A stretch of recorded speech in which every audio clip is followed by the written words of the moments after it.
Welcome to the journey of success through simplest and target-oriented approach. Like, subscribe, share, target with Professor B's positive way.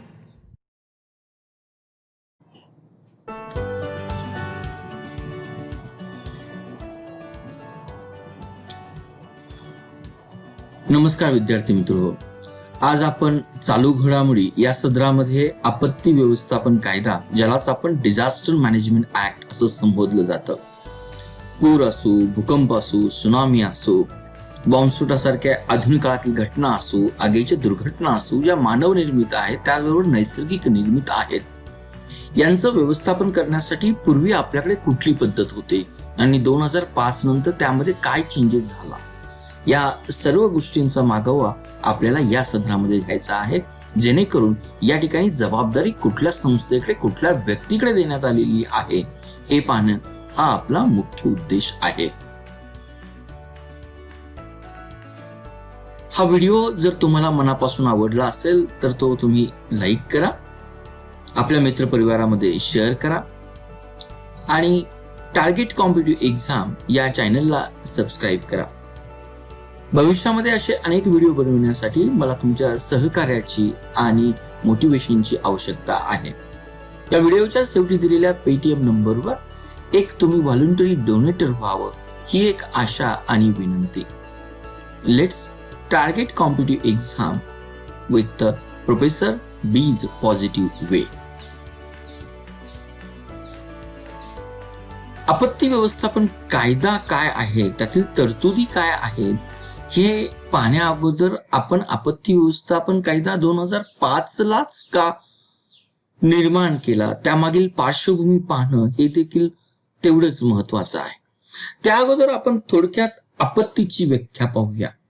आपत्ती आपल्या दृष्टीनं, सामान्य माणसाच्या दृष्टीनं आपत्ती एक अतिशय क्षुल्लक गोष्ट समजली जाते, परंतु United Nation of International Strategy, परत मी रिपीट करतो, United Nation on International Strategy on Disaster Reduction ही जी काही युनोच्या अंतर्गत जी डिझास्टर मॅनेजमेंट साठी काम करणारी संस्था आहे, त्यांनी एक स्टँडर्डाइज व्यवस्था किंवा डेफिनेशन दिली. यांच्यामध्ये आपत्ती ह्या वेगवेगळ्या स्वरूपाच्या असू शकतात, पण कुणाला आपत्ती म्हणायचं, जी अचानक उद्भवणारी असेल आणि ज्या आपत्तीमुळं जो काही टार्गेट ग्रुप उद्ध्वस्त होणारा आहे, विध्वंस होणारा आहे, तो पहिल्यांदा मानवी जीवन असेल, त्यानंतर वनस्पती असतील, त्यानंतर प्राणी असेल, त्यालाच आपण पर्यावरणही असं म्हणूया, आणि या आपत्तीमुळे मानवाच्या भौतिक गोष्टींची, फिजिकल अचिव्हमेंटची, त्याचबरोबर इकॉनॉमिक गोष्टींची देखील हानी होते, ज्यामध्ये वेगवेगळे संसाधने असतील, वेगवेगळे रिसोर्सेस असतील. त्याही पलीकडे याची आणखीन डेफिनेशन बारकाईनं करत असताना या संस्थेनं असं नमूद केलेलं आहे की आपत्ती आपण त्यालाच म्हणायची ज्यावेळेस एखादा मानव समूह किंवा तो समाज त्याच्याकडे जी काही संसाधने आहेत, त्याकडे असणारं, आपण विचार करूया, पोलीस फोर्स असेल, शेजारची लोक असतील, किंवा त्याकडे असणारं एखाद्या आपत्तीतून वाचवण्यासाठी पाणी असेल, किंवा आग विरोधक काही साधनं असतील, या सर्व साधनांचा वापर करून देखील तो आपत्तीवर नियंत्रण मिळवू शकत नाही, तिचा प्रतिबंध करू शकत नाही. म्हणजे आपत्तीवर जर त्याला नियंत्रण मिळवायचं जर असेल तर या मानव समूहाला, या मानवी समाजाला बाह्य मदतीची गरज असते. ही बाह्य मदत मे बी इतर समूहाची असेल, मे बी राष्ट्राची असेल, मे बी राज्याची असेल, किंवा स्पेशलाइज ट्रेन केलेल्या व्यक्तींची असू शकेल. म्हणजे United Nation of International Strategy on Disaster reduction याच्या दृष्टीने ही व्याख्या आहे. ती व्याख्या जर आपल्याला समजली तर आपल्याला आपत्ती व्यवस्थापन कायदा, त्यातील तरतुदी या आपल्याला इझिली समजून येतील. आता आपत्ती व्यवस्थापन 2005 लाच का निर्माण झालं त्याची आपण पार्श्वभूमी पाहणार आहोत.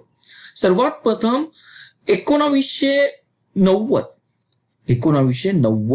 ते 20व्या शतकातील हे जे काही शेवटचं दशक आहे, ते युनोने एक डिझास्टर किंवा आपत्ती निवारण्याचं दशक म्हणून पाळायचं ठरवलं. ही पहिली गोष्ट, आपत्ती दशक ठेवलं.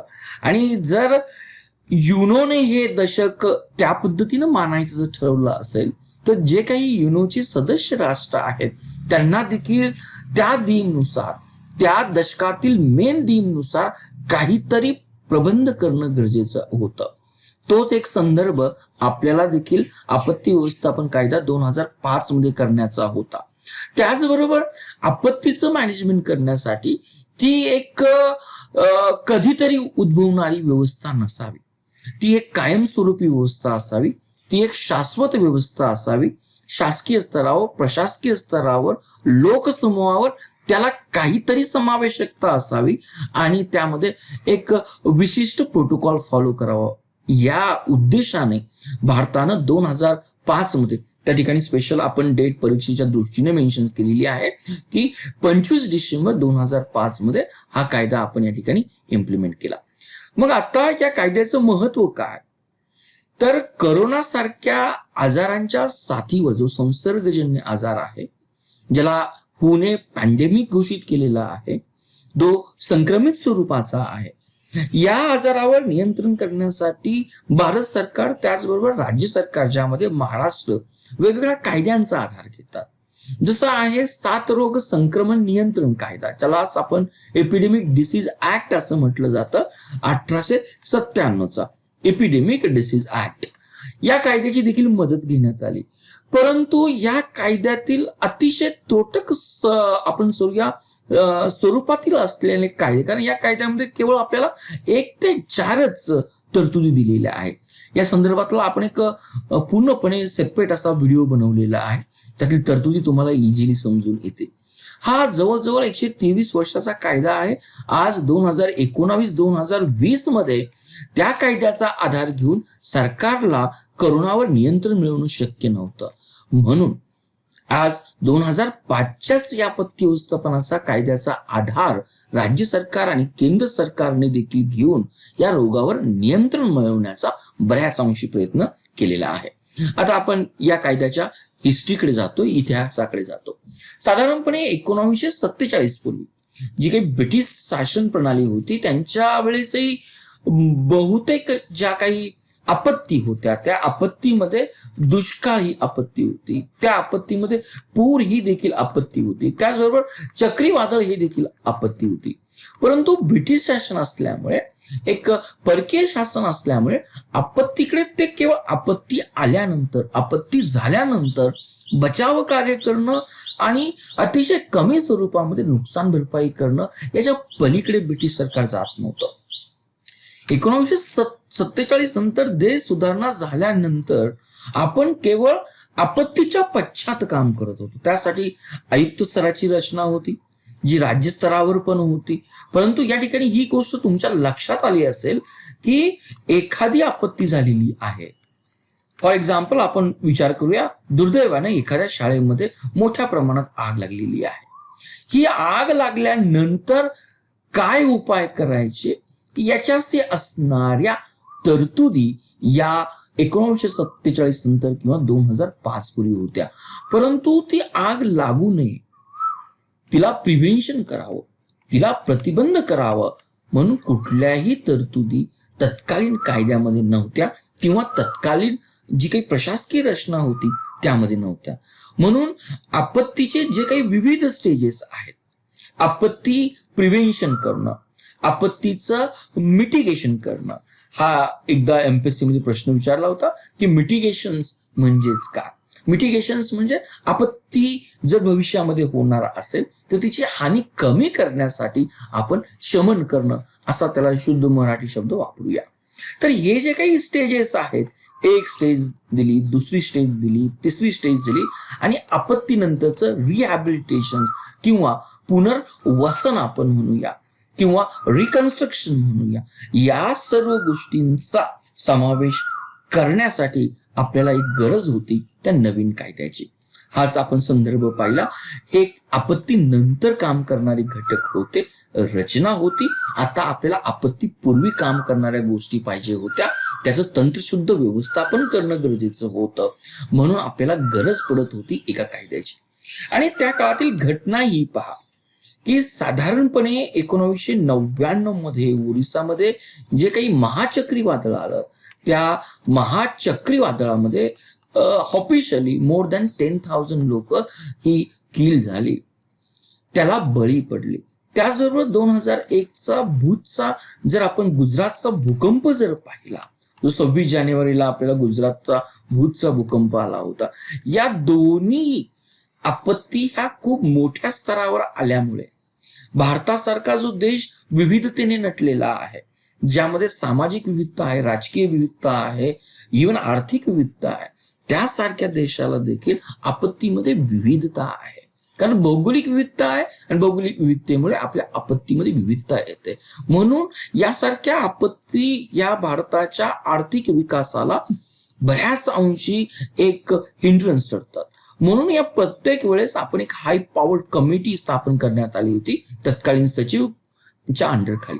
तर त्या समितीने आपल्याला जे काही रिकमेंडेशन दिलं, त्या रिकमेंडेशन मधली पहिलं जे रिकमेंडेशन 1999 मध्ये आपल्याला देण्यात आलं की चक्रीवादळ झाल्यानंतर, कारण या ठिकाणी एक आपल्याला लक्षात असणं गरजेचं आहे की आपत्ती व्यवस्थापन डिव्हिजन हे साधारणपणे 1990 पासून हे आपल्याकडे कृषी मंत्रालयाकडे होतं, मिनिस्ट्री ऑफ ॲग्रिकल्चरच्या अंडर होतं. 1999 नंतर जी काही हाय पॉवर कमिटी आली, उच्चस्तरीय समिती आली, तिने रिकमेंडेशन दिलं आणि 2002 पासून आपण हे आपत्ती व्यवस्थापन डिपार्टमेंट हे मिनिस्ट्री ऑफ होम अफेअर्सकडे दिलं किंवा गृह मंत्रालयाकडे देण्यात आलं. आणि गृह मंत्रालयाकडे दिल्यानंतर आणखीन एक आपल्याला संपूर्ण दक्षिण भारताला जो काही 2004चा सुनामीचा धोका निर्माण झाला, त्या सुनामीच्या धोक्यानं आपल्याला एक गाईडलाईन्स दिली की आता आपण काही कायद्यानुसार असणं गरजेचं आहे. त्याचबरोबर आंतरराष्ट्रीय आपण म्हणूया अग्रीमेंट्स होत्या, ज्या जपान सारख्या शहरामध्ये झाल्या, योगो प्रोटोकॉल्स आपण म्हणूया, त्यानंतरचा आलेला क्योटो प्रोटोकॉल्स असूया, यानुसार आपल्याला काहीतरी तरतुदी करणं गरजेचं होतं. म्हणून 2005 हे आपल्याला आपत्ती व्यवस्थापनाचं एक इयर म्हणून आपण त्याची पार्श्वभूमी समजून घेऊया. परंतु या अगोदर 2 स्टेटनी आपत्ती व्यवस्थापनामध्ये खूप महत्वपूर्ण काम केलं. एक जे स्टेट आहे ते आपलं महाराष्ट्र स्टेट आहे. कारण 1993ला 30 सप्टेंबर 1993ला जो किल्लारी लातूरचा जो भूकंप आला, त्या अत्यंत विध्वंसक भूकंप होता.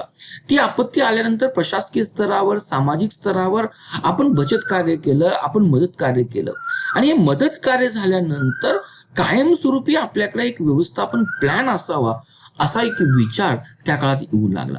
आणि त्याच काळामध्ये 1995ला जपानमधील क्योटो या शहरामध्ये आपत्ती व्यवस्थापनाविषयी आंतरराष्ट्रीय परिषद एक भरली होती आणि ती युनोच्या अंडरखाली होती. आणि या परिषदेमध्ये एक विनंतीवजा सूचना प्रत्येक सदस्य राष्ट्रांना करण्यात आली की it is not a compulsory, परंतु तुम्ही आपत्ती व्यवस्थापनासंदर्भातील काहीतरी ॲग्रीमेंट करा, काहीतरी तरतुदी करा. यालाच अनुसरून महाराष्ट्र राज्याने 1996 मध्ये ही डिझास्टर मॅनेजमेंट काउन्सिल स्थापन केली. तिचा मेन पर्पज हाच होता की आपल्याला आपत्ती व्यवस्थापनाचा प्लॅन तयार करायचा. आणि याच कमिटीने 1996 मध्ये महाराष्ट्रामध्ये जी काही कमिटी तयार झाली, तर या कमिटीने 1996 ते 1999 या काळामध्ये भारतातील पहिला ऍटलिस्ट प्लॅन तयार करण्याचं काम केलं की ज्यावेळेस कुठलाही डिझास्टर मॅनेजमेंट ऍक्ट नव्हता. तर या प्लॅन मध्ये केवळ आपत्ती नंतरचं पुनर्वसन मदत ही गोष्ट नव्हती, तर आपत्तीचे धोके कुठले आहेत हा सर्वात महत्वाचा पॉइंट आजपर्यंतच्या किंवा तत्कालीन काळात जे काही कायदे होते, आपत्तीचे धोके कुठले, ते जर धोके असतील तर त्याचं आपल्याला विश्लेषण करणं गरजेचं आहे. आणि एवढं करूनही जर आपत्ती जर तयार झाली तर आपत्तीला आपण शासकीय स्तरावर कशा पद्धतीनं प्रतिसाद देणं गरजेचं आहे या गोष्टींचाही उल्लेख होता. आणि आपत्तीला आपल्याला कमीत कमी हानी, ज्यामध्ये मानवाची हानी, पर्यावरणाची हानी कशी कमी करण्यात येईल या गोष्टींची तरतूद होती. म्हणजे या स्लाइड्स मध्ये राष्ट्रीय स्तरावर आपत्ती व्यवस्थापन कायदा 2005 येण्या अगोदर महाराष्ट्र राज्याचं वैशिष्ट्य म्हटलं येईल की त्यांनी एक यशस्वी प्लॅन तयार केला की जो आपत्ती व्यवस्थापनातला पहिला प्लॅन होता.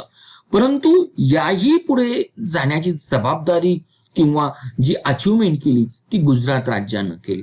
कारण गुजरात राज्याला जो काही संदर्भ होता तो 2001चा 26 जानेवारी 2001चा झालेला भूजचा अर्थक्वेक, भूकंप आणि त्यानंतर झालेली एक विध्वंसक हानी.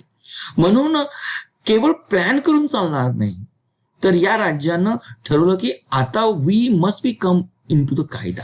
आणि हा कायदा स्थापन केला. एक ज्यावेळेस आपण ऍक्ट स्थापन करतो त्या कायद्यामध्ये जबाबदारी येतात आणि त्या जबाबदारी ज्या ज्या घटकांना दिलेल्या आहे, ज्या ज्या इन्फ्रास्ट्रक्चर किंवा संस्थेला दिलेल्या आहे, त्याच जबाबदारी पालन करावे लागतात. आणि या कायद्यानुसार गुजरात या राज्यानं साधारणपणे भविष्यामध्ये येणाऱ्या ज्या काही आपत्ती असतील त्या आपत्तीचं व्यवस्थापन करण्याची जबाबदारी एका अथॉरिटीवर दिली. त्यालाच आपण Gujarat state disaster management authority असं नमूद केलं जातं.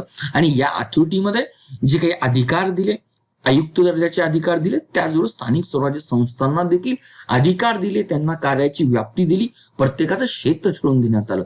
म्हणजे जर आपल्याला इथे जर एमसीक्यू प्रश्न जर आला तर सर्वात प्रथम कुठल्या राज्यानं हा कायदा इम्प्लिमेंट केला, तर डेफिनेटली केंद्र सरकारपेक्षा गुजरात राज्यानं हा आपत्ती व्यवस्थापन कायदा 2003 मध्ये ऑलरेडी इम्प्लिमेंट केलेला आहे.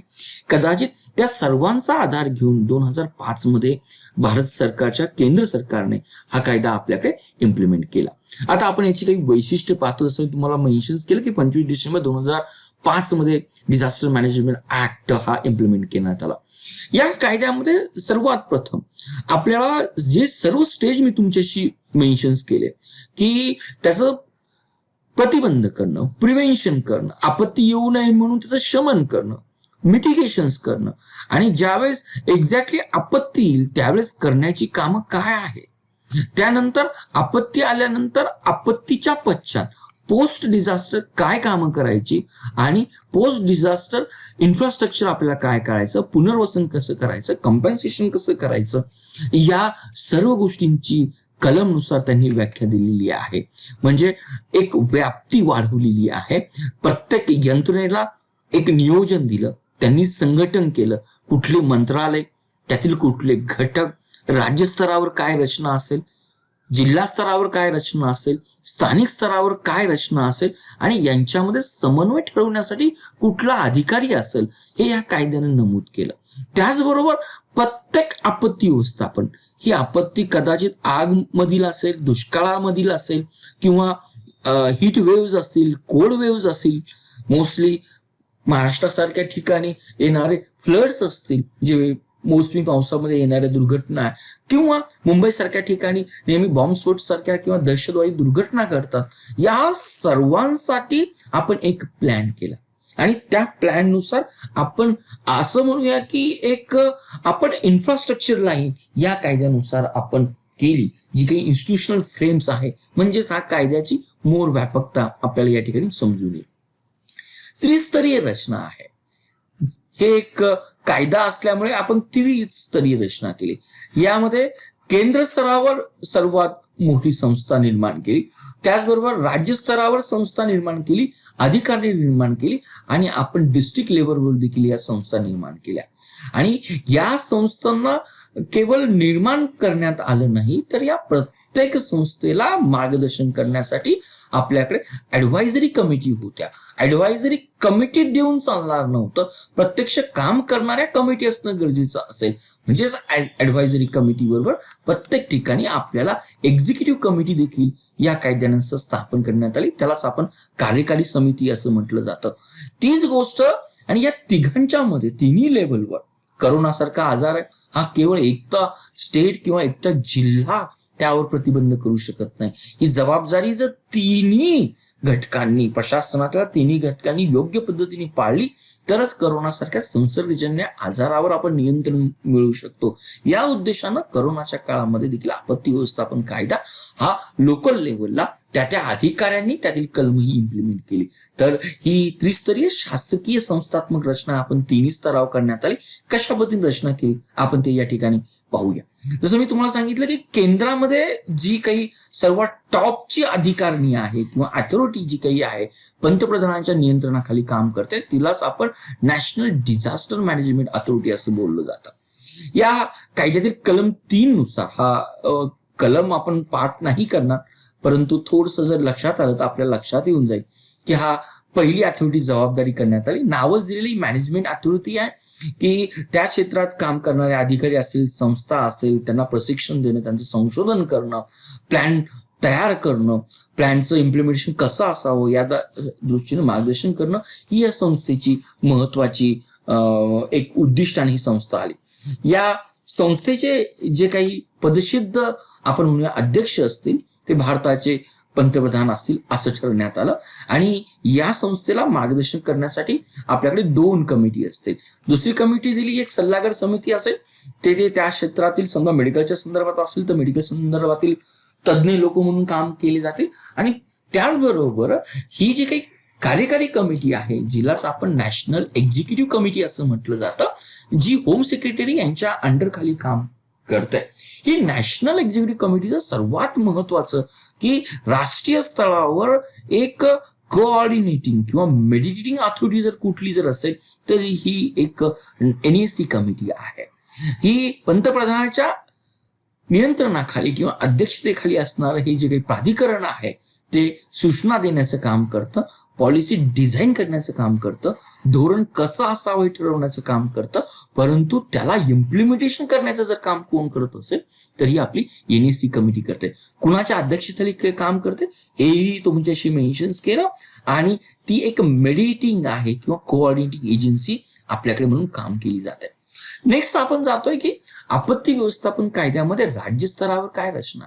जसं केंद्रावर पंतप्रधानांच्या नियंत्रणाखाली काम केलं जातं तसंच राज्यावर राज्य आपत्ती व्यवस्थापन अधिकारिणी म्हणून देखील काम करते. तर ज्या पद्धतीने केंद्रावर एक ऍडव्हायझरी बॉडी आहे त्याच पद्धतीने इथे देखील ऍडव्हायझरी बॉडी आहे. या ठिकाणी देखील आपल्याला SEC काम करतं. परंतु यातला एक जो काही फरक आहे, याचे जे काही चेअरमन म्हणून अध्यक्ष म्हणून जे काही काम करतं ते त्या राज्यातील कॅबिनेट दर्जाचे अधिकारी किंवा कॅबिनेट सेक्रेटरी याचे हे अध्यक्ष काम केले जातात. आणि हीच कमिटी आहे त्या राज्यातील भौगोलिक परिस्थितींचा विचार करून, आपत्तीच्या हिस्टॉरिकल अस्पेक्टचा विचार करून आपत्तीविषयी प्लॅन तयार करतं आणि तो प्लॅन त्या अधिकाऱ्यांना खालच्या स्तरावर देण्यासाठी ट्रेनिंग त्यावर संस्थाने प्रोव्हाइड केली जातात.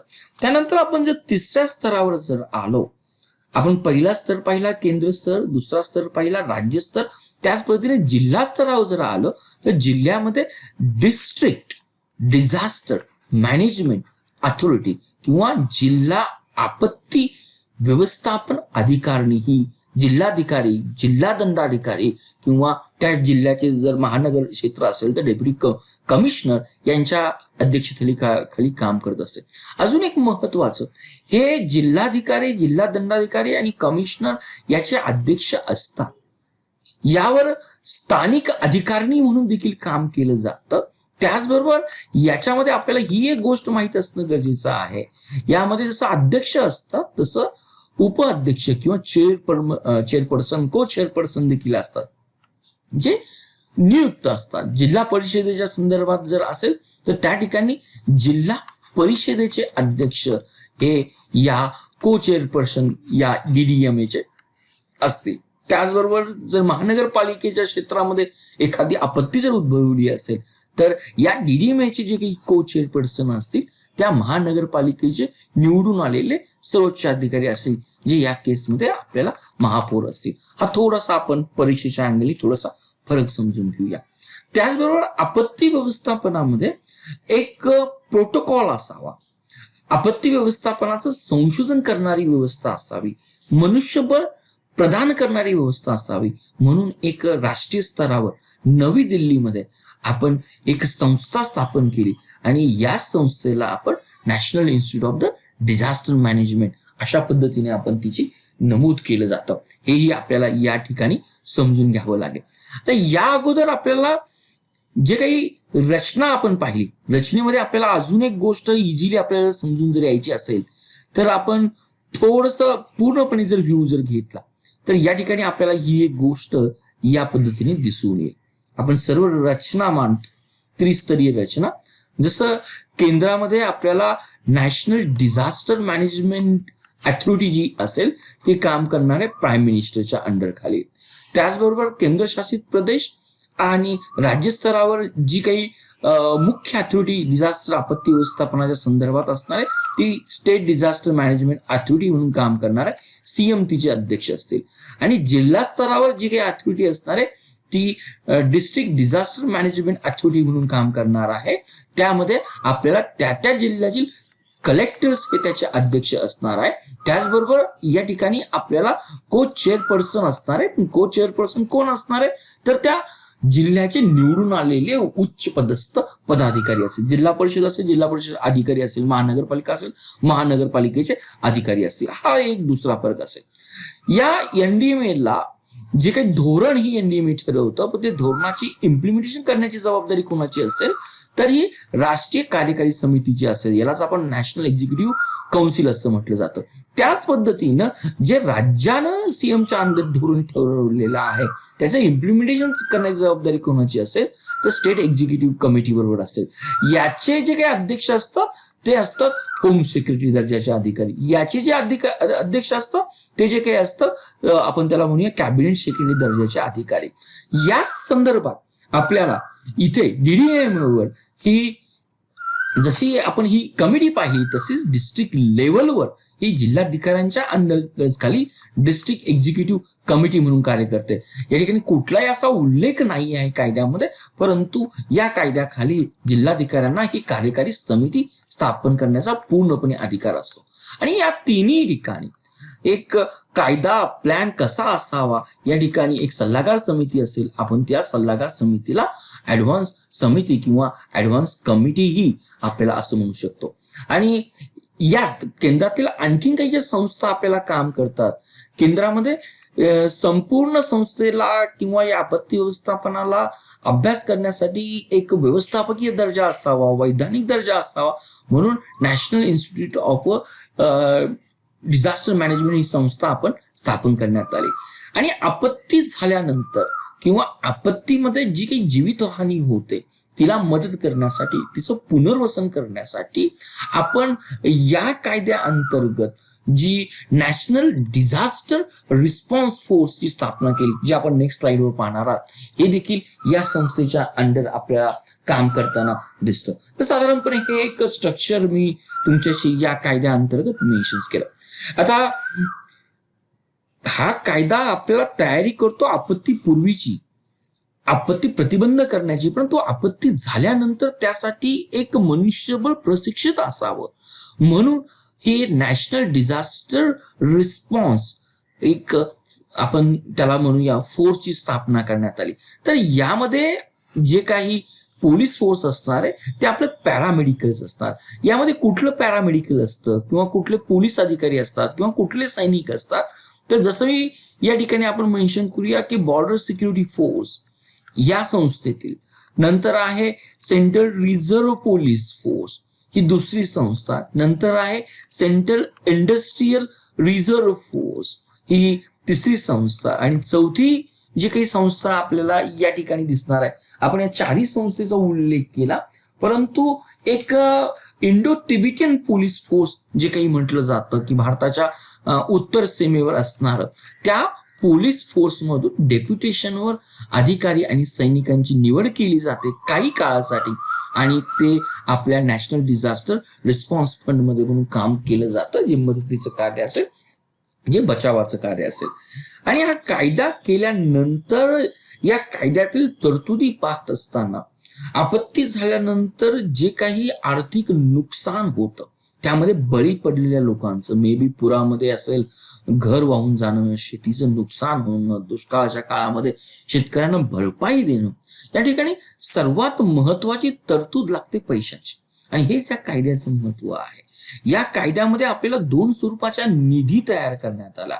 प्रत्यक्ष आपत्ती झाल्यानंतर आपत्तीमध्ये जे काही बळी पडलेले आहेत त्या बळी पडलेल्यांना एक फंड किंवा निधी पुरवठा करण्यासाठी ही एक आपली राष्ट्रीय आपत्ती प्रतिसाद निधी हा आपण स्थापन केला. याची जी काही व्यवस्था केली जाते त्याचबरोबर आपत्ती होऊ नये म्हणजे आपत्तीतून हानी कमी करावी म्हणून आपण हा राष्ट्रीय आपत्ती निवारण निधी स्थापन करण्यात आला. हा एक या कायद्यातील सर्वात महत्वाची तरतुदी आपण कलम नंबर त्यातील 46 आणि 47 नुसार करण्यात आली, जी आतापर्यंत पैशाची तरतूद नव्हती, पण हे कलम नंबर 46 आणि 47 नुसार या 2 तरतुदी आपल्याला या ठिकाणी करण्यात आल्या. आता आणखीन एक कायद्याचं वैशिष्ट्य की या कायद्यातील जे काही 10वं प्रकरण आहे त्यानुसार की आपत्ती व्यवस्थापन करत असताना जे काही अधिकारी आपत्ती व्यवस्थापन म्हणून आपत्ती व्यवस्थापनातली आपली भूमिका बजावत असताना जर त्यांना कार्य करत असताना जर कुणी अडथळा निर्माण करत असेल, जसं कोविड सारख्या आजारामध्ये किंवा करोना सारख्या आजारामध्ये, करोनाच्या काळामध्ये आपत्ती व्यवस्थापन का निर्माण करण्यात आलं? कारण आपल्याकडे जो एपिडेमिक डिसीज ऍक्ट होता त्यामध्ये अशा स्वरूपाच्या कुठल्याही तरतुदी नव्हत्या की जो आजाराला आपण म्हणू की आजार होऊ नये म्हणून जे काही सरकारी अधिकारी आरोग्य सेवक जे काही काम करतात त्यांना काम करू न देणं, त्यांच्यावर मानसिक त्याचबरोबर शारीरिक हल्ले करणं, त्यासाठी काही शिक्षेची प्रावधान कुठे आहे तर आपल्याला या कायद्यानुसार दिसते. परंतु त्यानंतरही सर्वात महत्वाचं, आपत्ती झाल्यानंतर सरकारमार्फत जी काही मदत केली जाते ते मदत मिळवण्यासाठी एक माणसाची एक विचित्र अशी आपण म्हणू सायकोलॉजी असते की खोटे दावे करून ही आपत्ती किंवा या फंड आपल्याला जास्तीत जास्त घेता येईल किंवा मदतीचा वापर केवळ आपल्या फायद्यासाठी करणं, अशा ज्या काही व्यक्ती असेल त्या व्यक्तींवर गुन्हा दाखल करण्याचा अधिकार देखील हा कायदा देतो. आणि करोनाच्या काळामध्ये सर्वात महत्वाची जी काही सरकारला गोष्ट जाणवली की जी काही समाज माध्यम आहे, व्हॉट्सअप आहे, ट्विटर आहे, इंस्टाग्राम्स आहे, युट्यूब आहे, या मार्फत करोना आजाराबद्दल भीती निर्माण करणं किंवा खोटी माहिती निर्माण करणं त्यासाठी कायद्याचा वचक असणं गरजेचं होतं. म्हणून आपत्ती व्यवस्थापन कायदा हा करोनासारख्या आजारामध्ये आपण या ठिकाणी इम्प्लिमेंट केला. दुसरी गोष्ट जी नॅशनल डिझास्टर मॅनेजमेंट अथॉरिटीच्या संदर्भात आपल्याला असणं माहीत गरजेचं आहे की ही जी एक टॉपची अधिकारिणी आहे त्रिस्तरीय रचनेमध्ये 2005 मध्ये हा कायदा स्थापन झाल्यानंतर तिची जी काही स्थापना झाली 2006 मध्ये स्थापन झाली. पंतप्रधानाच्या अध्यक्षतेखाली ही काम केली जाते. त्याबद्दल सचिव स्तराचे जे काही अधिकारी असतात, एक अधिकारी हा सचिव स्तराचा असतो, तो अधिकारी हा त्यातील उपाध्यक्ष म्हणून काम केला जातो. त्याचबरोबर 9 सदस्य आणि 5 संयुक्त सचिवही असतात. मुद्दाम ह्या गोष्टी मी बारकाईने मेन्शन केल्या, आपल्याला ह्या परीक्षेच्या दृष्टीने महत्वाच्या आहेत. परंतु या नॅशनल डिझास्टर मॅनेजमेंट अथॉरिटीला 2006 मध्ये स्थापन झाल्यानंतर प्रत्येक आपत्तीविषयी एक प्लॅन करण्याची जबाबदारी दिली होती की या आपत्ती कशी असेल किंवा आगीची आपत्ती कधी म्हणा, काय म्हणा, ती आपत्ती येऊ नये म्हणून काय मिटिगेशन करणं गरजेचं आहे, या सर्व गोष्टींचा उल्लेख केला. आणि ही जबाबदारी ह्या नॅशनल डिझास्टर मॅनेजमेंट अथॉरिटीवर देण्यात आली. साधारणपणे 2007 पासून या नॅशनल डिझास्टर मॅनेजमेंट अथॉरिटीने जे काही मनुष्य निर्मित आणि मानव निर्मित आपत्ती आहे त्या प्रत्येक आपत्तीविषयी गाईडलाईन निर्माण केल्या आणि त्या गाईडलाईन त्या इन्स्टिट्यूशनला त्या फ्रेमवर्कला पाळण्यासाठी किंवा एक मार्गदर्शन करण्यासाठी या प्रदान करण्यात आल्या. साधारणपणे या सल्लागार समितीने कुठल्या गाईडलाईन्स बनवल्या हे मी तुम्हाला मुद्दाम या ठिकाणी मेन्शन केलेलं आहे.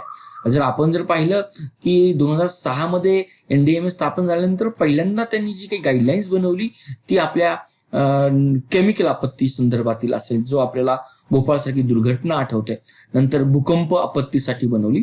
आतापर्यंत परीक्षेला यामध्ये कधी प्रश्न विचारले नाही, परंतु ही 2010 मध्ये जी काही प्रोटोकॉल बनवण्यात आला तो साधारणपणे हा मुंबई पूर दुर्घटना झाल्यानंतर बनवण्यात आला. कारण तोपर्यंत पूर आणि आपत्ती यांचं रिलेशन खूप वाईडली स्तरावर होतं की यामध्ये जो काही 2005-2008 मध्ये बनवलं त्यामध्ये आणखीन काही ऍडिशन्स किंवा अमेंडमेंट आपल्याला करण्यात आली. तर ह्याही गोष्टी आपण या ठिकाणी पाहणं गरजेचं आहे की प्रत्येक आपत्तीमध्ये गाईडलाईन बनवण्याची जबाबदारी ज्या संस्थेकडे देण्यात आली होती किंवा मार्गदर्शक तत्त्वे बनवणं जे काही अपेक्षित होतं ते या संस्थेकडे होतं. हा आपण पॉइंट महत्व समजू घ्या.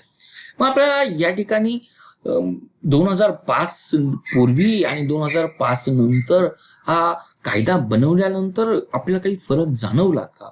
डेफिनेटली.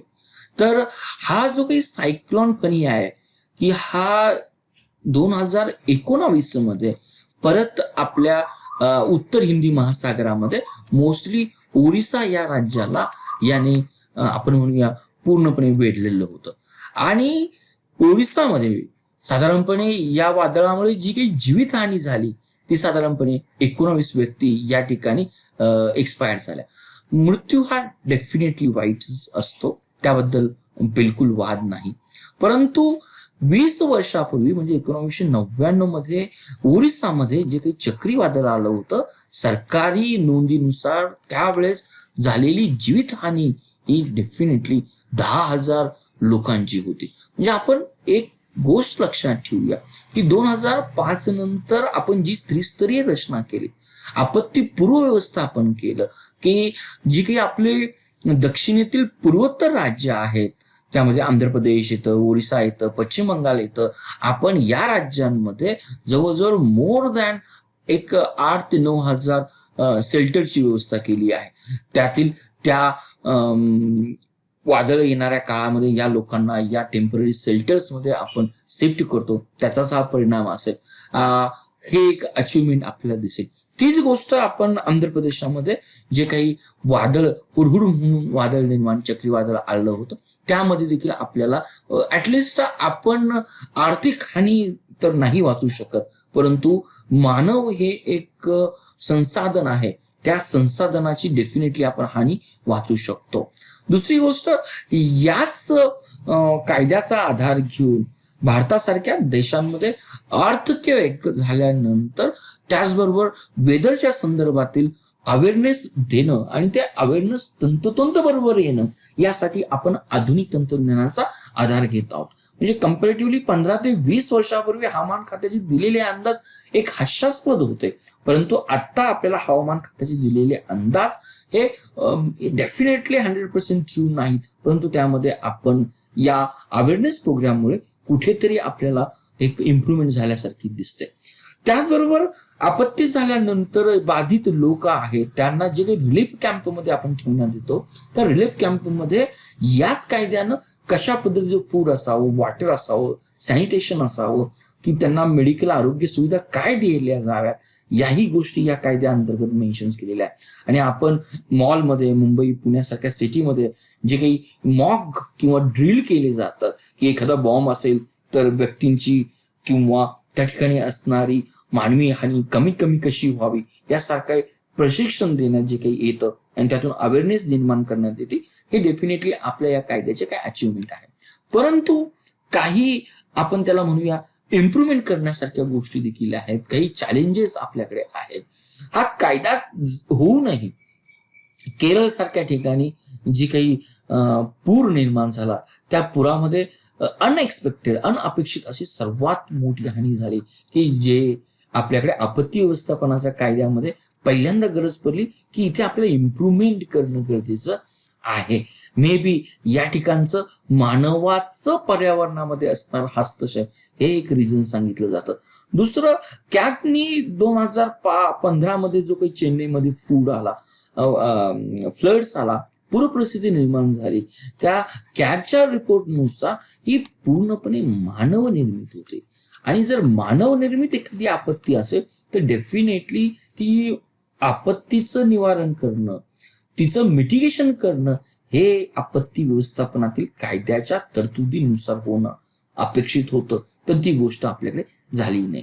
आणि सर्वात महत्वाचं, उत्तराखंड फ्लडिंग या ठिकाणी परत कॅगने दिलेल्या रिपोर्टनुसार जर आपण रिव्हरवर, नद्यांवर जी काही प्रकल्प काम चालू होती, ती जर प्रकल्प आपण दिलेल्या तारखेच्या आत जर पूर्ण केली असती आणि जर आपण म्हणूया की एक सूचना प्रणाली चांगल्या पद्धतीने जर विकसित केली असती, तर उत्तराखंडला ज्या पद्धतीनं ढग फुटणं किंवा फ्लडिंग झालं, या गोष्टी डेफिनेटली आपल्याला अवॉइड करण्यात आल्या असत्या. दुसरं जे चॅलेंजिंग आपल्याला येतं, आपत्ती व्यवस्थापनातील जे काही दलं आहेत त्यांना ज्या पद्धतीने इक्विपमेंट पाहिजेत, जेव्हा आपण पाश्चिमात्य देशांशी कंपॅरिझन करतो, मे बी त्यांचं ट्रान्सपोर्टेशन ज्या पद्धतीने होणं पाहिजे त्या पद्धतीनं आपल्याकडे फॅसिलिटी खूपच कमी आहे. दुसरा अजूनही ऑब्झर्वेशन आपल्या ऑडिट डिपार्टमेंटला आढळून आलं, की ज्या राज्य सरकारना जी 2 फंड आपण दिलेली आहे, एक फंड एक प्रतिसाद फंड म्हणून आपण दिला जातो आणि एक फंड निधी जो काही दिला जातो, तो निधी आपत्तीचं निवारण होण्यासाठी, आपत्तीची मात्रा कमी करण्यासाठी हे दोन पद्धतीचे निधी आपण 46 आणि 47 कलमाअंतर्गत दिली जातो.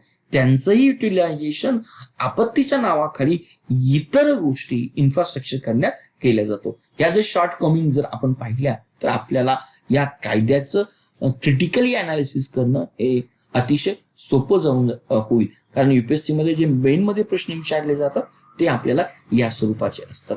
आपण या सेशनच्या शेवटच्या भागाकडे येतोय. आपण काही सराव प्रश्न पाहूया. व्यवस्थित वाचा सराव प्रश्न. मला खात्री आहे की तुम्हाला हा सोडवता येईल. व्हिडिओ पॉज करा. मी प्रयत्न करतो, आपणही प्रयत्न करूया. या ठिकाणी आपल्याला एनईसीच्या संदर्भातील कुठलं स्टेटमेंट रॉंग आहे, फॉल्स आहे हे आपल्याला दिलेलं आहे. पहिलं दिलं की नॅशनल एक्झिक्युटिव्ह कमिटी ही सेक्शन नंतर 8 नंतर झाली. जवळजवळ या ठिकाणी 53 सेक्शन्स आहेत. 53 सेक्शन्स आपल्याला पाठ होणं शक्य नाही. परंतु काही प्रश्न आपण जर पाहिलं तर हे स्वरूप अगदी युपीएससीच्या दर्जाचं असतं किंवा एक थोडस आपण म्हणूया की एक नंबरवर असतं.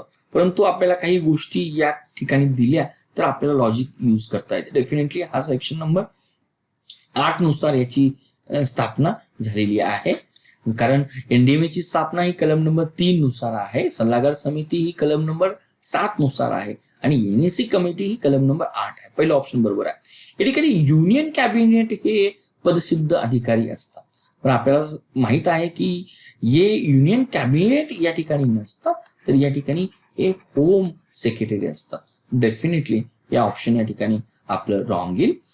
नेक्स्ट येत आहे रिस्पॉन्सिबिलिटी की कोऑर्डिनेटिंग मॉनिटरिंग. म्हणजे संपूर्ण देशावर जी काही मॉनिटरिंगची रिस्पॉन्सिबिलिटी, जबाबदारी आणि कोऑर्डिनेशन जे काही कमिटी होतात एनईसी वर येते. ही ऑप्शन बरोबर आहे. आणि तिसरं ऑप्शन दिलेलं आहे की प्लॅन तयार करणं आणि तो प्लॅन त्याची अंमलबजावणी करणं हेही काम आपल्याला या एनईसीचं कमिटीचं येतं. म्हणजे संपूर्ण जर ऑप्शनचा जर विचार केला यातील आपल्याला जे काही फॉल्स ऑप्शन दिसतं ते दुसरं ऑप्शन दिसतं. आपण शेवटच्या प्रश्नाकडे जातो. शेवटचा प्रश्न आपल्याला दिलेला आहे की फंक्शन्स दिलेली आहेत आणि आपल्याला असं विचारलंय की ही दिलेली 5 फंक्शन खालीलपैकी कुठल्या अथॉरिटीची आहे. तर मला वाटतं पहिलाच जर ऑप्शन जर आपण घेतला की अप्रूव्ह द नॅशनल, या शब्दामध्येच आपल्याला कळतं की हा राष्ट्रीय प्लॅन आहे. मग डेफिनेटली याचं उत्तर हे हेच असेल. म्हणजे आपल्याला बाकीचे काही ऑप्शन्स वाचण्याची देखील गरज नाही, तरीही आपल्याला क्लिक होणं या ठिकाणी गरजेचं आहे. दुसराही ऑप्शन पाहिलं तर आपल्याला गाईड करतो guidelines for the state authority. राज्य सरकारनं काय करायचे त्याची गाईडलाईन प्रसारित करण्याचं काम देण्यात येतं. डिफरंट मिनिस्ट्री अँड डिपार्टमेंट, कदाचित हा केंद्र आणि राज्याचा हा कॉमन पॉईंट असेल, परंतु हे 2 पॉईंट मला इझिली माझ्या उत्तराकडे घेऊन जातात. डिझास्टर मॅनेजमेंट चौथा पॉईंट ही कॉमन्स आहे. नॅशनल हाही पॉईंट जर तुम्ही पाहिला की नॅशनल इन्स्टिट्यूट आहे. नॅशनल इन्स्टिट्यूट ही नवी दिल्लीला स्थित आहे. तिला गाईडलाईन करण्याचं काम हे आपल्याला नॅशनल डिझास्टर मॅनेजमेंट अथॉरिटी देतं. म्हणजे थोडक्यात आपल्याला या ठिकाणचं जे उत्तर जर पाहिलं तर या ठिकाणचं आपल्याला उत्तर जे काही मिळतं ते या संदर्भात मिळतं.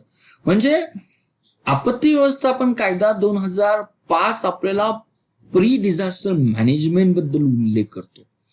तो एक इन्स्टिट्यूशनल फ्रेमवर्क तयार करण्याविषयी तरतुदी मेन्शन्स करतो. त्याचबरोबर त्यातील काही तरतुदी हे जर या कायद्याला कोणी अटकाव केला तर त्या स्वरूपात कुठले गुन्हे करतील हाही महत्वाचा आहे. म्हणजे केवळ पोस्ट आपत्ती नंतर पुनर्वसन आणि मदत यावर विचार न करता आपत्तीपूर्वी काय करणं अपेक्षित आहे, कुणाची जबाबदारी काय आहे, कुठल्या संस्थेचं कुठलं कार्यक्षेत्र आहे यावर हा कायदा जास्तीत जास्त विचार करतो, असं आपण या ठिकाणी कन्क्लुजन मध्ये नमूद करू शकतो. Thank you for watching Target with Professor B's Positive Way. We request you to be a voluntary donator to become our prime and pride motivator.